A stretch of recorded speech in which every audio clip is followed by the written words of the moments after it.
Hai guys, jadi hari ini aku akan menjelaskan kedatangan Portugis ke Pulau Banda Neira dan sejarah kenapa Portugis memilih Pulau Banda itu untuk didatangi.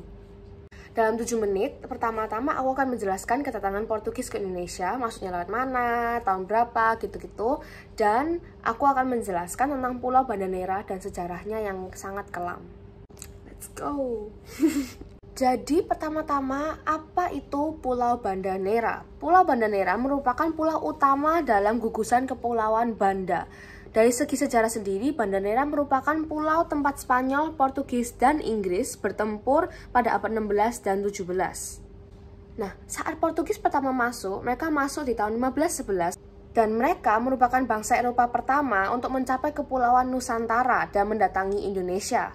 Menurut Kartonagoro, untuk sejarah Indonesia yang penting adalah usaha-usahanya orang Portugis yang pada waktu itu sudah biasa mengadakan pelayaran ke arah selatan sampai ke Pulau Kanari.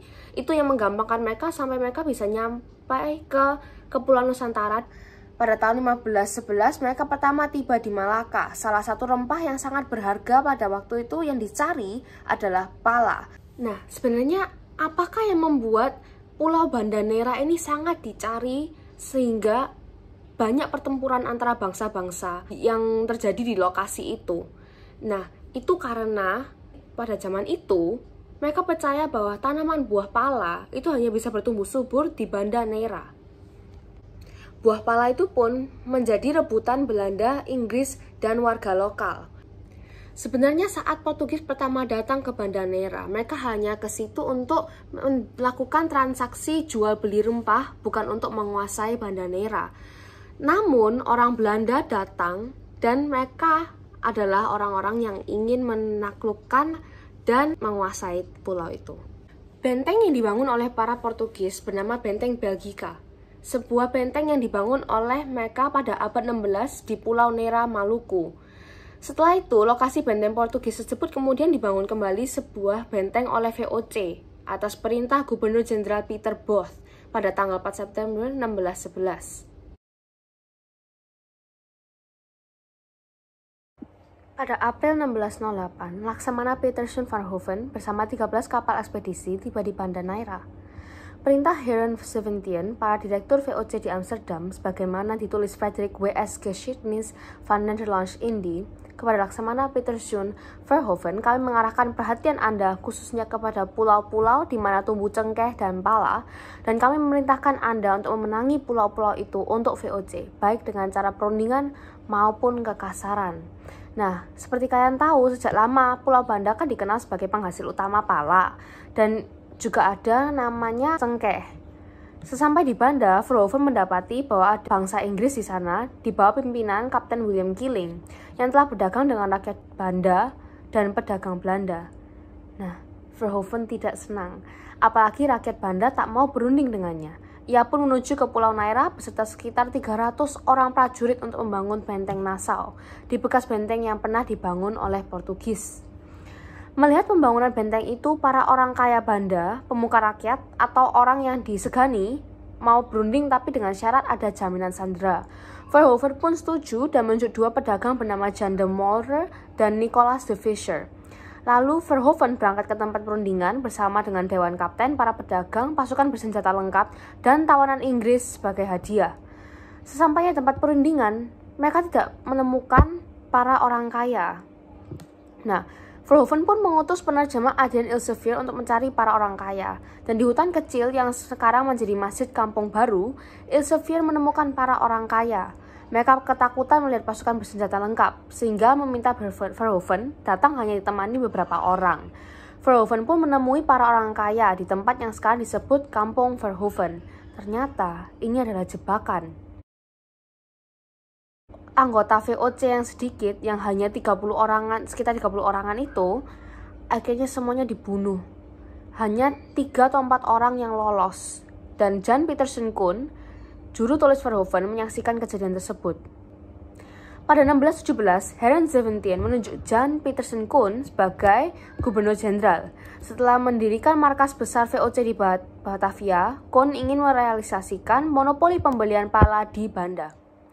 Sebelumnya, Belanda tak mampu melakukannya karena harga jual pala mereka lebih mahal dibanding Inggris, bahkan dari penduduk lokal. Koen beranggapan monopoli pala baru bisa dilakukan hanya dengan mengusir dan melenyapkan penduduk asli Banda. Nah, dari sini kejadian genosida yang terbesar di sejarah Pulau Banda akan terjadi. Pada 1621, Koen memimpin sendiri pendudukan Pulau Banda. Berangkatlah armada berkekuatan 13 kapal besar, sejumlah kapal pengintai dan 40 jungku dan sekoci. Ia membawa 1.600 orang Belanda, 300 narapidana Jawa, 100 samurai Jepang, serta sejumlah bekas budak belian.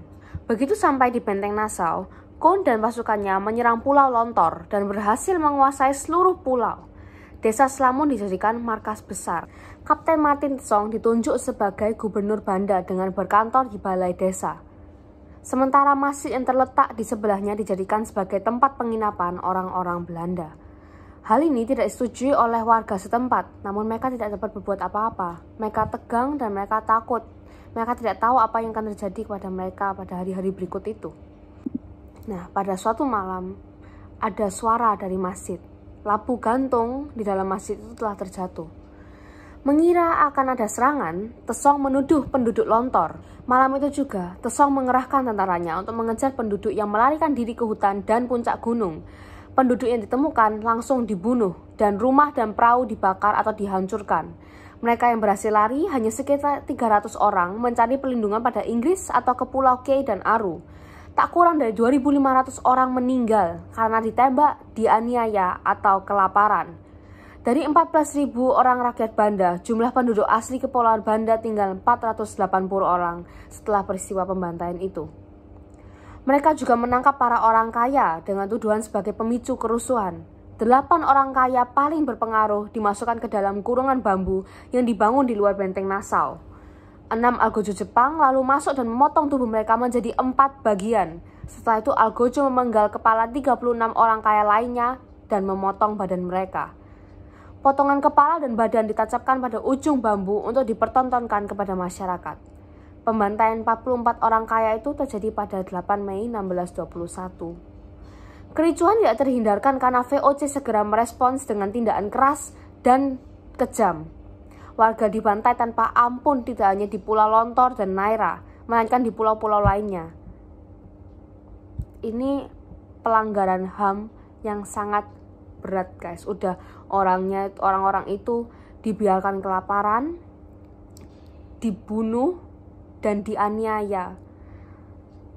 Memang pada saat itu VOC sangat kejam dengan warga yang tinggal di Pulau Banda, dan itu semua demi mereka bisa memonopoli jalur perdagangan pala di dunia pada saat itu. Hai guys, I'm back. Kok bisa rekam video pencaksilatnya?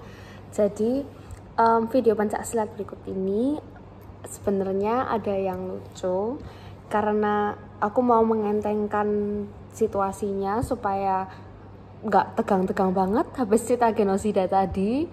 Nanti aku jelasin lagi ya.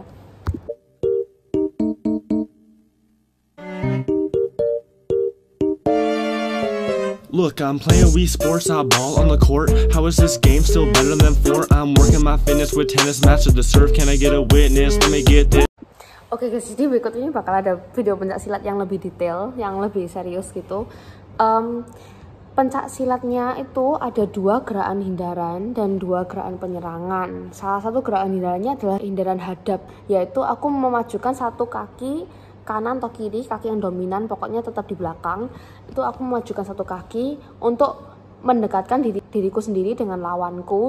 Dengan gitu caranya aku jadi ada opportunity untuk attack dia, atau aku juga bisa menghentikan penyerangannya kepada aku.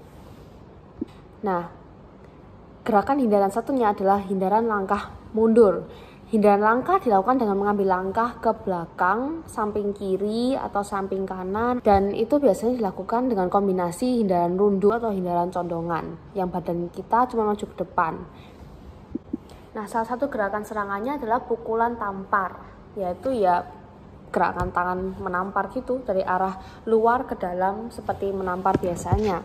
Dan satunya adalah tendangan melingkar. Tendangan dengan badan sambil melingkar diikuti dengan hentakan bagian punggung kaki. Jadi tendangan melingkar itu seperti kayak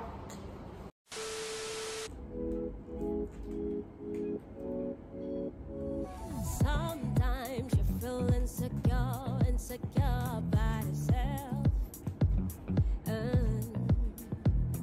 Sometimes you feel not enough by yourself.